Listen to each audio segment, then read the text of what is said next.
Let's continue our exploration of executive function skills with a focus on task initiation. Task initiation is the skill of getting started, especially with boring or unclear tasks, without getting stuck in procrastination or overwhelm. That might mean writing the first line of a report, opening up your email, or beginning to fold laundry.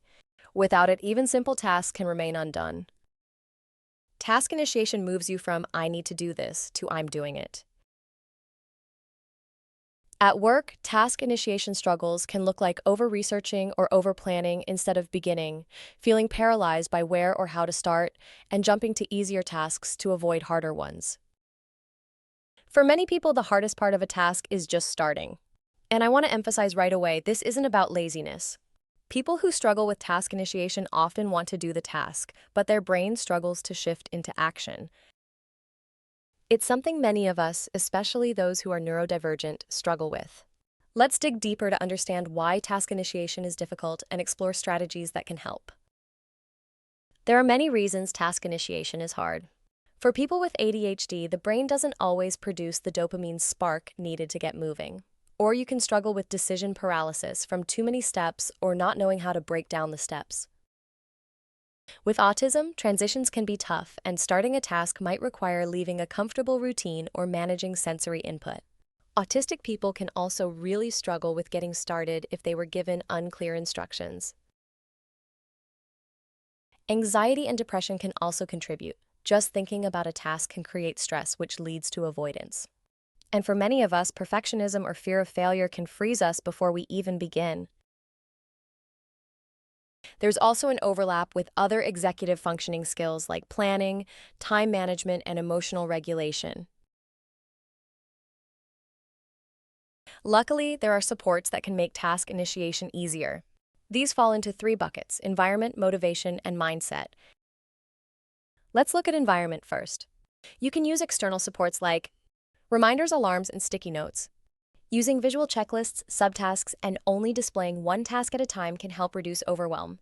Keeping task lists short and focused supports executive functioning and reduces the emotional weight of seeing everything at once. Breaking tasks into the smallest possible step, or choose the smallest possible action related to your task.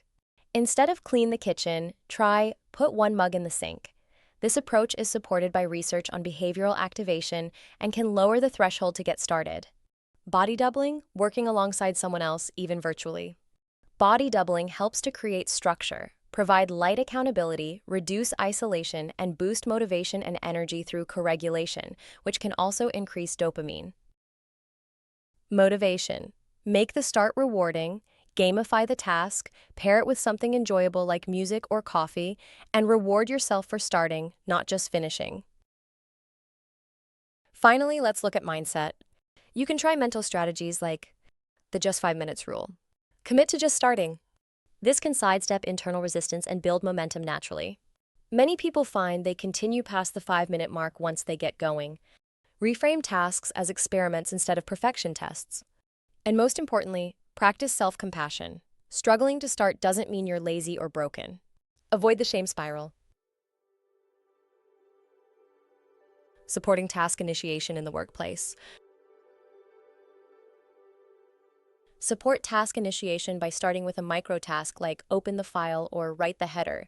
Create routines with a startup ritual to cue your brain. Clear distractions or prepare materials the night before. Managers can help support task initiation by co-creating a starting point, giving clear instructions, and giving employees time to launch into new projects.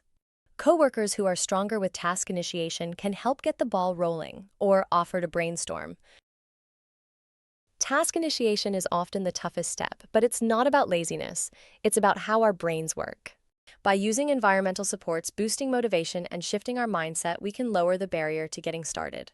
Remember, even the smallest first step counts, and practicing self-compassion helps build momentum. With the right strategies and support, moving from "I need to do this" to "I'm doing it" becomes much more possible.